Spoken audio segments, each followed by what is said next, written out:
Too many dudes are trying to make millions overnight. They're trying to use Bitcoin, trying to use crypto to save them immediately. They are wondering why they bought at all-time highs at 125K, how on earth it could possibly ever go lower to, what are we at, 86K? Like, realistically, not that fucking bad, okay? It's literally just not that fucking bad. Everyone is being so freaking emotional about this, and that is the market's job. It is to stress you out and to fucking destroy you. The market's job is to destroy you for the rest of time. For everyone who, even the people who think they're not retail. If you are retail, without even knowing it, the market's job is to destroy you. 99% of traders lose. I am not a trader, and I have never advocated for anyone on this channel to be a trader. I am an investor first, and I run DeFi and liquidity pools as a business. I am taking the long-term approach.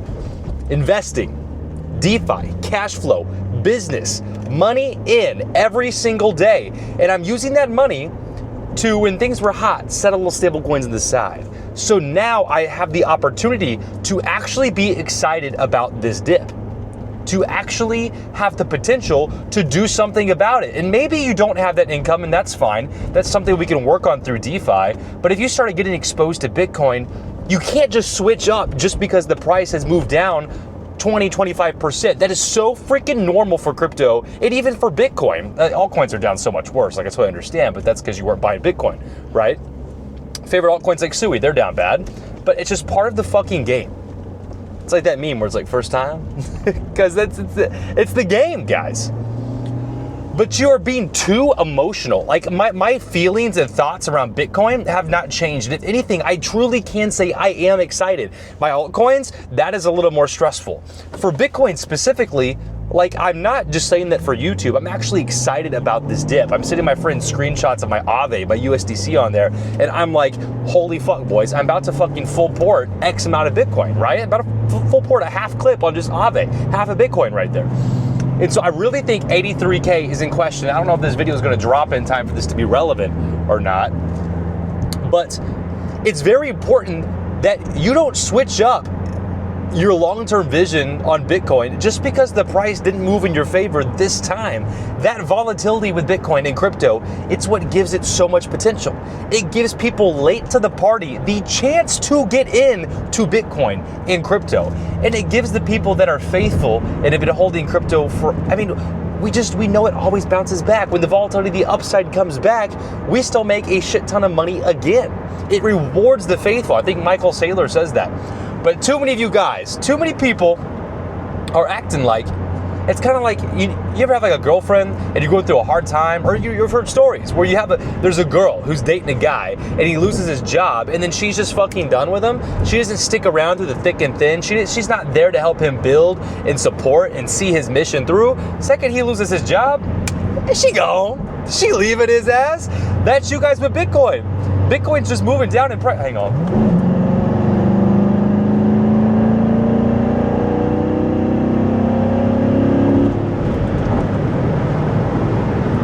Sorry about that, boys.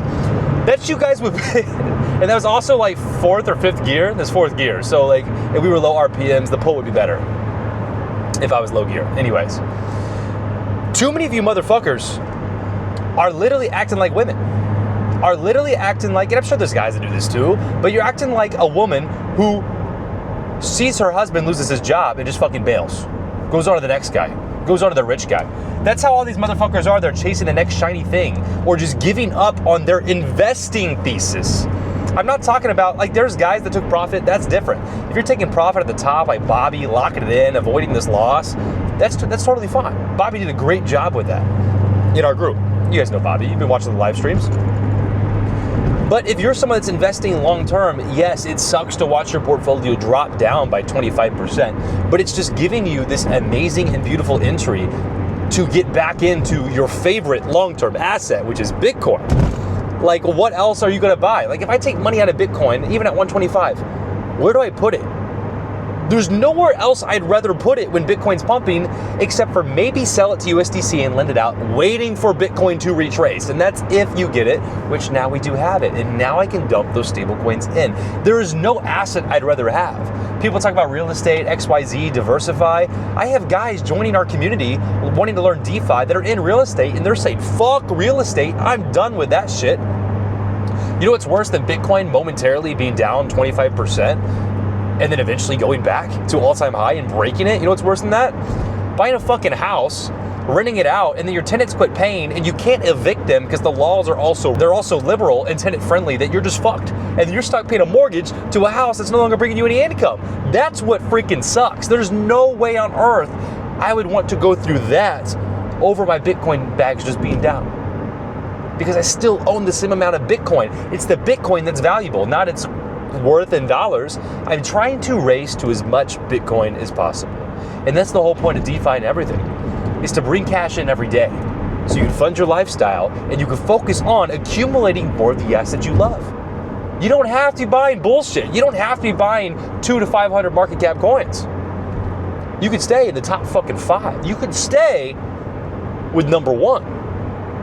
But so many people are stressed out, and you're probably stressed out, which I can totally feel you, because my Sui bag's down like what, 70% in the last month? Totally feel you on that. Totally get why that's stressful. But that's not 100% of my portfolio in trash. I have a very conservative Bitcoin, Ethereum, Solana, Sui portfolio. So I don't really have anything down worse than Sui. Not saying it needs to ever get worse than that. But I know what I believe in, and I've picked my horses. And so you have to see the mission through, and you can't change your strategy and thesis. You can't change your belief system just because things aren't going your way for the last month. What about the years Bitcoin has rewarded you? The years you've seen it succeed, and it's down for a month, and you want to say that it's over? It's over. All right, this is going to be very illegal, but I want to pull up this fucking picture I saw earlier because I think it's very important. Also, new iPhone 17 Pro Max, by the way. Got the Bitcoin orange case because I never gave up on Bitcoin, baby. Never. Never will. Bitcoin's my baby. But I wanted to talk about this. In 2020, the COVID crash, 92% of short-term holders were underwater. It a loss at $3,850 a Bitcoin. 92%. 2022, FTX collapse, 94% in a loss at $16,000 a Bitcoin. Okay? Today, which is, by the way, it's fucking like November 20th or some shit. November 20th, time of this recording. 99% of short-term traders in a loss at $89,000. $89,000 a Bitcoin. All the way up at fucking 89, and 99% of short-term traders are negative. It's the highest short-term holder capitulation ever recorded. And you're telling me you're gonna fucking sell the bottom? What are you selling? You're selling at the all-time lows again? And listen, let's say Bitcoin does break below the 83 that I've been calling for in the live streams and everything. I think 83 is a giant liquidation point. We're almost there. Today we were down to like 86 something, right? And I almost fucking ported that 40 something grand into Bitcoin, and I was like, oh no, just wait. Just wait. Be patient. And you want to know one more thing? And this is totally like, it could be a God thing. It could be I'm literally just retarded. But I have like $41,500 on Aave. And that just so happens to literally be half of 83. So if I'm patient and I wait for $83,000 of Bitcoin, I can literally pick up that exact one half of a Bitcoin at 83. So I don't know if the stars are just aligning on that, because I've been calling for 83, and I just happened to notice that I coincidentally have the 41.5 on the side, which is an even half of Bitcoin at 83.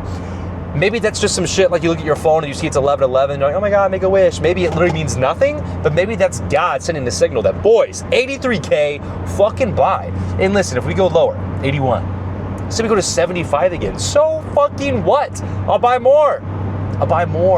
Because we have DeFi paying us every day, which we can use to buy more assets. I can pull out a loan against my Bitcoin itself on Aave and use that loan to buy more. I want to merge right, but I'm scared. I can't see with this fucking light. Bitcoin has not changed. If you're investing in Bitcoin, don't stop. And don't fucking sell now. That's crazy. In my mind, That's crazy. Now is when it starts getting to be very, very valuable to buy. We're at a fear and greed index of like 15, extreme fear. So go against the current. And you don't have to wait for 83 like me. Listen, I bought like another 5K of Coinbase wrapped Bitcoin on a Solana walk the other day, right? So like I'm still picking up a little bit here and there, but that big fucking buy, I'm trying to wait for 83. But also, don't get caught fucking missing it. Start DCAing a little bit, boys. Start putting a little fucking money in. My DCAs have never stopped. Like if I have those auto DCAs for the year, they just keep freaking going every single day. And then when Bitcoin gets really high, you can still scrape some profit off if you want. But even then, I'm still DCAing back in, even at all-time highs. And it's a system that just works for me nonstop, and I'm not stressed out. You guys are stressing yourselves out. So quit being little babies. Quit being little babies, boys. Buy the dip. The point being, man the fuck up. Quit being so damn emotional. Quit being a freaking diva, drama queen about this shit, and buy the dip. And if you didn't fucking sell at the top, don't sell now. Don't just be a freaking loser, all right? Put those assets to work in DeFi. Generate an income so you have something to do about this dip, because if it lasts for a couple more weeks or even another month, you're gonna be so happy that it's sticking around this long and you had all that time to accumulate to sell Xboxes, sell computers, sell your fucking guitar, and buy the dip. Sell the fucking Corvette and buy the dip. Never. Guys, the point being is quit being so freaking emotional. Stop being a diva about your crypto. If you're in shit that you don't know if it's gonna survive over the next couple years, if you wouldn't hold it for 4 freaking years, sell it. Sell that, get back to assets you believe in. For me, Bitcoin, Ethereum, Solana, Sui, my main bags are packed, and I am continuing to buy this dip. And Bitcoin specifically is something that I would literally hold forever, and I'm not even trying to scalp it. I'm holding it forever.